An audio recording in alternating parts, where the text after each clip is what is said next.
Hello बच्चों, चलिए प्रश्न पढ़ते हैं।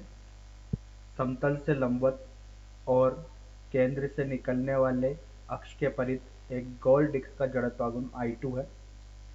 इसको एक दूसरी डिस्क के ऊपर रखा गया है जिसका जड़त्वाघूर्ण I1 है और यह ओमेगा कोणीय वेग से समान अक्ष के चारों ओर घूम रही है। डिस्कों के इस निकाय का अंतिम कोणीय वेग है। चार विकल्प दिए गए हैं बच्चों, बताना कौन सा विकल्प सही है। तो आइए बच्चों प्रश्न के लिए सर्वप्रथम मुख्य अवधारणा की चर्चा करते हैं। तो देखिए बच्चों, जो इस प्रश्न के लिए उचित मुख्य अवधारणा होगी वो कुछ इस प्रकार से होगी। यहाँ पर बच्चों इसको समझते हैं एक असममित आकृति को लेकर। तो बच्चों यहाँ पर एक असममित आकृति है जिसका घूर्णन अक्ष बच्चों ये इस प्रकार से है और ये इस अक्ष के परित कोणीय वेग ओमेगा से घूम रही है और इसका जड़त्वाघूर्ण I है। तो बच्चों इस अक्ष के परित इसका जो कोणीय संवेग होगा, बच्चों कोणीय संवेग की बात की जा रही है, ध्यान रखिएगा। कोणीय संवेग L होगा, ये होगा I ओमेगा। अब बच्चों यहां पर एक और स्थिति की चर्चा कर लेते हैं इसी क्रम में। अगर बच्चों किसी निकाय पर लगने वाला, ध्यान रखिएगा बच्चों किसी निकाय की बात की गई है, कुल बलागुण 0 है, तो इस स्थिति में जो निकाय का सम्वेग जो रहता है बच्चों वो कौन सा सम्वेग रहेगा बच्चों? कोणीय सम्वेग रहेगा, हमेशा ध्यान रखिएगा। कोणीय सम्वेग बच्चों क्या रहता है? संरक्षित रहता है। इसका मतलब ये हो गया कि अगर उस निकाय पर कोई बाह्य बलागुण नहीं है या कुल बलागुण 0 है तो उसमें जो प्रारंभिक संवेग होगा कोणीय, वो किसके बराबर होगा? अंतिम कोणीय संवेग के। तो आइए बच्चों इस मुख्य उदाहरण के आधार पर प्रश्न को हल करते हैं। तो देखिए बच्चों यहाँ पर एक डिस्क है,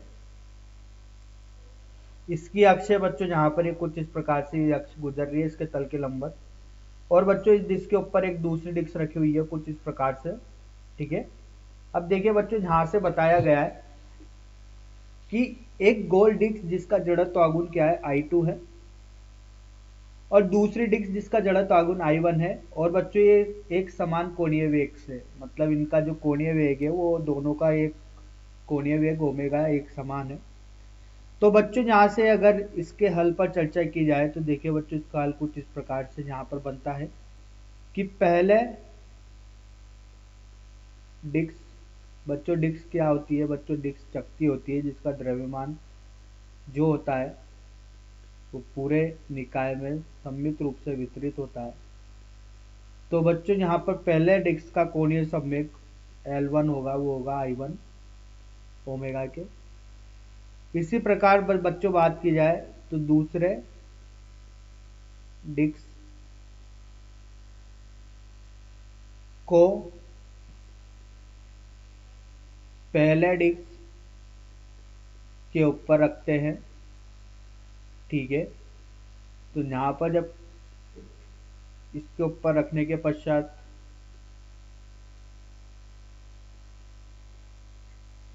निकाय का कोणीय संवेग जो होगा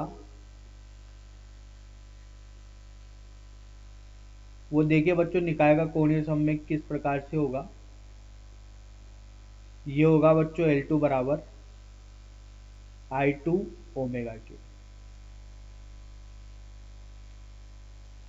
तो बच्चों यहाँ पर ये माफ कीजिएगा, यहाँ पर आएगा I1 ओमेगा। बच्चों पूरे निकाय का होगा ना बच्चों, जब ऊपर रख दिया है तो यहाँ पर पहला भी और दूसरा भी मिल चुका है, तो जड़त्वाघूर्ण तो बच्चों यहाँ पर दोनों का मिलेगा, और बच्चों यहाँ पर ओमेगा डैश आएगा अंतिम कोणीय वेग, जब दूसरी डिस्क को रख दिया है।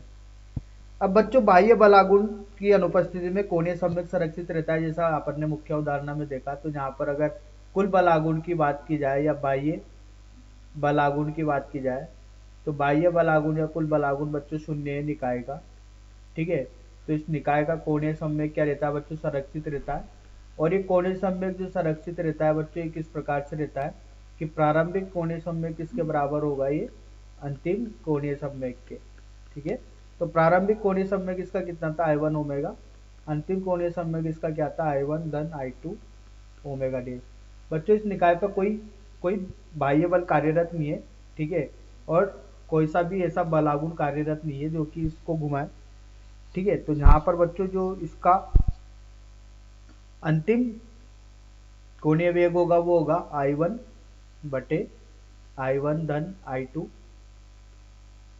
ओमेगा। तो यही अपने प्रश्न का उत्तर है बच्चों। देखिए सही विकल्प I1 बटे I1 धन I2 ओमेगा, तो चौथा विकल्प सही है। आशा करता हूँ आपको यह समझ में आया होगा। धन्यवाद।